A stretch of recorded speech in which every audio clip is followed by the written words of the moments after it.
Hi, everyone. Welcome to Spotlight Chats, the new section of the CRS newsletter. My name is Sara Cordeiro, and I'm the editor-in-chief of the newsletter, newly appointed. And today, to start with the best, I'm starting the Spotlight Chats with Arlene McDowell. Arlene is an associate professor at the School of Pharmacy at the University of Otago in New Zealand.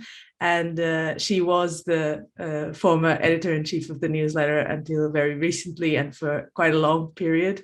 So welcome, Arlene. And I'm really excited to have a chat with you about your experience as a CRS member and as a newsletter editor.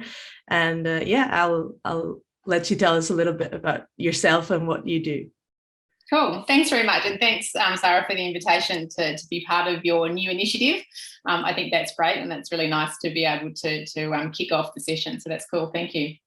So about me. Yeah, so you mentioned that I'm an academic in the School of Pharmacy in New Zealand. So originally from Australia, but moved over to New Zealand a long time ago now. And ended up doing a PhD there. And then have continued on to be an academic in the School of Pharmacy. So not something I planned. That was a very serendipitous sort of chain of events that led me to where I am. I trained as a botanist, actually. My first 2 degrees were in botany. So I never thought that I'd be an academic in a pharmacy school and also in New Zealand. So that was kind of a weird sort of sequence of things that happened. The areas of research that I'm interested in are nanomedicines and looking at ways to improve delivery of nanomedicines, so functionalising the surface of particles to get better uptake. And also veterinary medicine, and in particular wildlife. So can we apply what we know in the sort of human setting for drug delivery, and can that be used in wildlife patients? That's super interesting, because I think it's also perhaps, and correct me if I'm wrong, but the feeling I have is a bit of a underexplored area in terms of nanomedicine. At least we're always looking at human treatment, and there's so many diseases that actually start in animals and in wildlife, and may or may not end up in humans. So it's really interesting to look at veterinary treatment as well. I think it's really absolutely cool. I mean, I always thought that veterinary is sort of the poor cousin to humans, but I think wildlife's even the sort of the second poorer cousin. So definitely because again, we then are interested in the animals that are interesting to us as humans. I think we're very biased in that sense, and we look at animals that are either part of our food chain or part of other industries and so on. So yeah, no, definitely wildlife is probably the poor cousin of all, but very interesting. Yeah. So what I would be more interested in knowing is, how did your journey that you mentioned was very serendipitous, and I think that happens to a lot of us, how did it lead you to CRS, and how did you first join CRS? Sure. So I did a little bit of homework. I'm predicting that this could be a question. And so my first CRS was as a PhD student, and that was a Hawaii meeting back in 2004.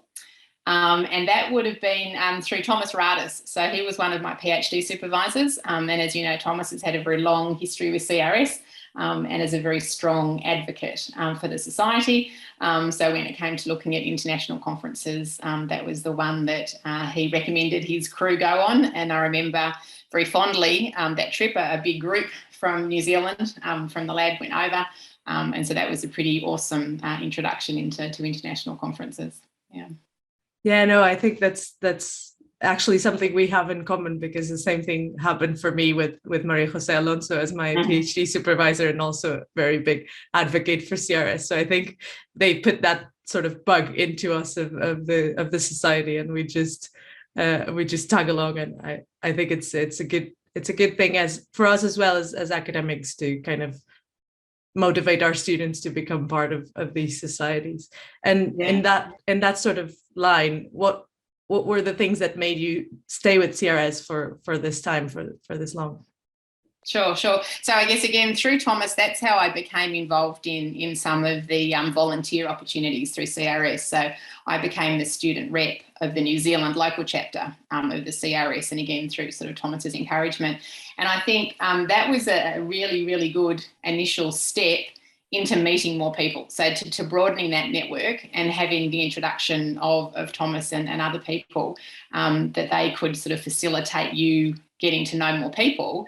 And then CRS, it really does. I mean, it's said a lot, but I think it's true. It's a family, right? You get to see these people regularly, you develop, you grow, you have these relationships, you know, with people around the world. And it's just such a stimulating place, not only for the science, so, you know, you learn so much and grow as a scientist, but I also, people really care, you know, sort of genuinely, I think when you hook up again at a CRS meeting, people are genuinely interested to know how you've been and how's your year been and, you know, what's happening for you.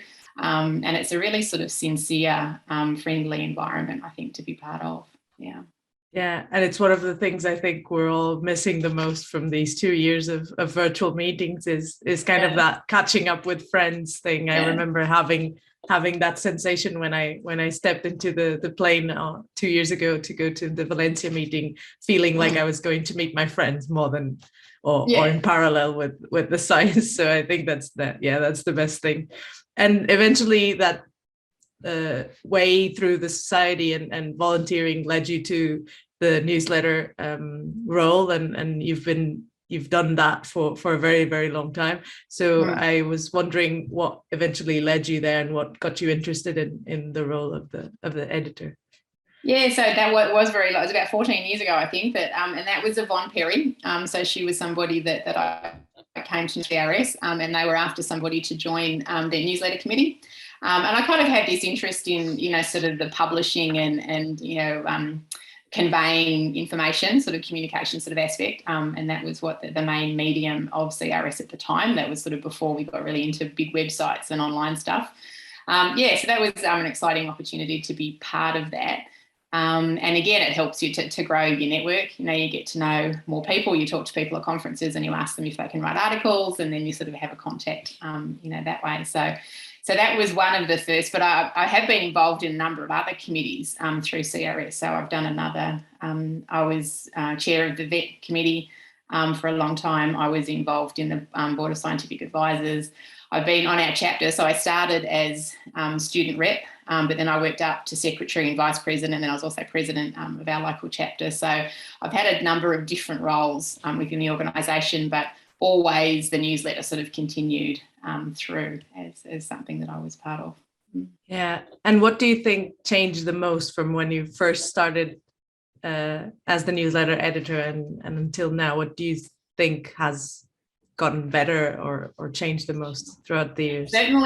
Certainly changed to be more digital, right? So in that, when I started, it was a hard copy magazine that was actually posted out, and you received this copy and you sat in the tea room and you flipped through and you looked at articles. So that was a very different format, and something that we all got used to. But then there was a change to the electronic version, so it was on the website. And so I think that's probably the biggest, because the content is similar, right? We're still asking people to write articles about their science, or we're doing interviews, or sort of doing, you know, information exchange about chapter reports from events that have had. But so the content's similar, it's just the way that that's been delivered has changed over the time that I've been involved. And, you know, perhaps even more so, it's going to become even more an electronic medium as we go forward. Yeah, no, and I think something that you mentioned about serving the CRS through the local chapters is also a way that we get close to the people that may or may not be able to attend an annual meeting because we know that not everyone is able to attend all meetings. Sometimes they're and especially I believe you will identify with that. Sometimes they're very far away from you. And which I leave here the message that we should definitely go towards Australia and New Zealand for a meeting. This is just my suggestion. Yes, that would be great. This is just my cue to the board of directors. But I think the local chapters are instrumental in getting us close to the CRS as a family, and also expanding our local networks as well. So I think it's really a good initiative, and I think it's something that the society needs to continue pushing forward.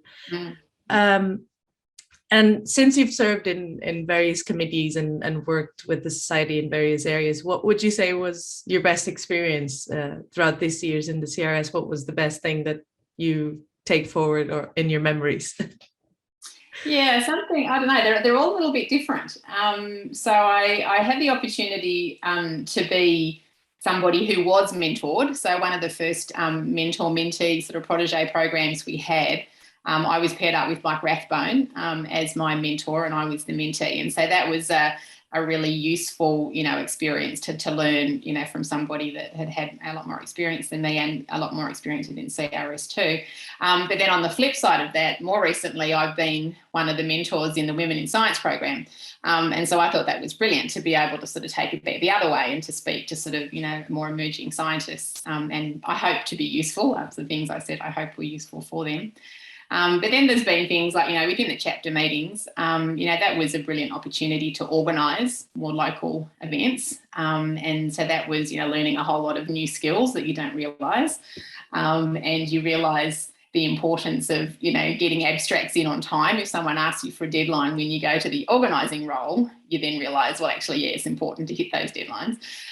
So there's very many different aspects, I think, to the committees I've been on.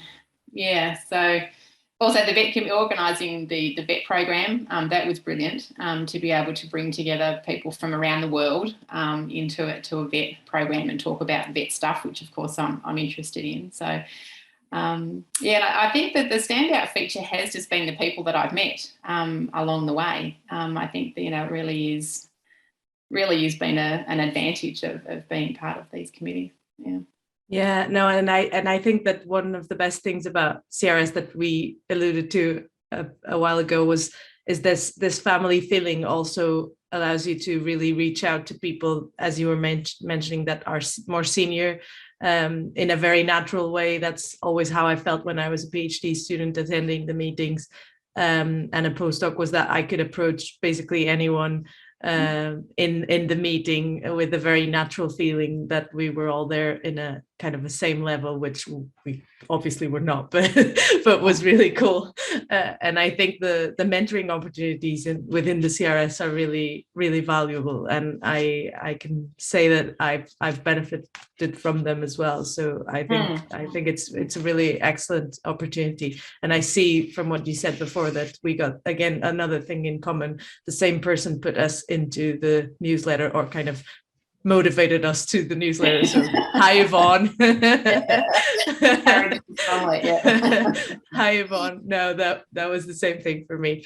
Yeah. So the other thing I wanted to ask you is, in terms of, as you said, you've been involved with this society since 2004 and in various roles. So how do you see the future of the society? What do you think are the most important areas where the society could or should grow into in the next few years?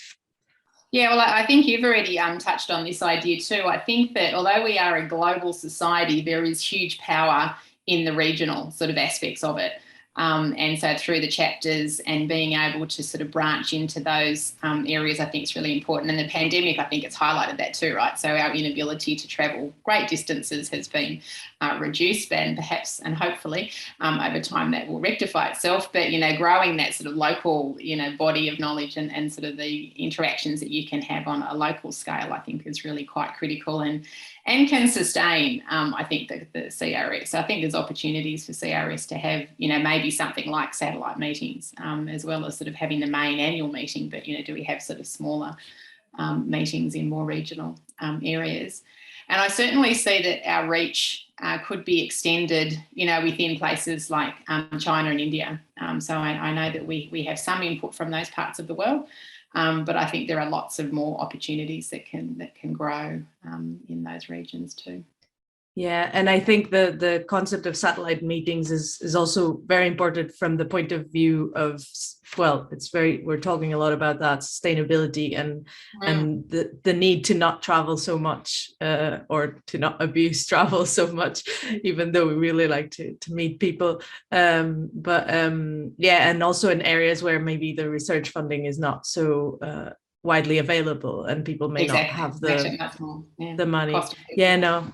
I think that's a great line to go forward. Yeah. And just before I ask you to leave a general message to the CRS members before we say goodbye, I have a personal message. So obviously we wanted to start this section with you to also acknowledge your service to the newsletter and thank you for these 14 years of dealing with the newsletter and putting it forward so successfully. So yeah, before the general message is there any massive piece of advice you want to give me as the new editor? I guess hassle people. Be prepared to chase. I think everybody has wonderful intentions, which is really appreciated. But often deadlines are just sort of something that can perhaps slip. So you got to be a little bit like a dog with a bone and sort of keep hassling. Of course. I suppose now everyone will know that that's what I'll do. You're going to hassle, and it's okay because Arlene said so. So that's yes, of course. So just before we close the section, do you want to leave a general message to all our members or something you want to say before we go? Sure. I'd really like to encourage people to step up and get involved in the volunteer opportunities. I think it's brilliant to go to the conferences and to present your science and to hear other people's science, but I think you can really expand your enrich your experience by getting involved in these opportunities on committees or doing various roles within CRS. It can build a whole lot of skills that you didn't know that you perhaps needed, and also your network can grow, and that can grow in a scientific sense. But as we've already mentioned, CRS is a family. We now, when you travel to different parts of the world, you can hook up, with people socially that you've met through CRS. So it can, and you can have a whole lot of experiences traveling the world and having local experiences that you didn't think were possible. So absolutely get people, and whether you want to get someone to advocate for you. So we've had Yvonne, there's been somebody that's been a part of our lives, but even just put your own hand up. If you see an opportunity, just go for it. And in general, I think people will welcome you, with open arms. That they're more than happy to encourage people to be part of the organisation. Thank you. Yeah, that's exactly how I feel as well. I think everyone is always very welcome to have people helping and providing input, ideas, time. Basically, it's giving a little bit of your time, but what you win is so much. I agree, and there's so many opportunities that you don't know because I have my network, you have your network. So when I connect with you, then I somehow get access to at least part of your network as well. So that's really great, and it makes us grow a lot. I think that's the key thing. Okay, thank you so much, Arlene. It was really good to have a chat with you. And again, thank you for these years with the newsletter. I'm sure some were harder than others, and it was not always easy to probably lead this committee and to get this work done, because at the end of the day is also a lot of work. So thank you again on my behalf, on behalf of the team, and on behalf, I'm sure Ben will allow me to say, on behalf of CRS. And it was great to chat with you, and hopefully we'll see each other soon, maybe in Montreal. Thank you so much. Thanks very much.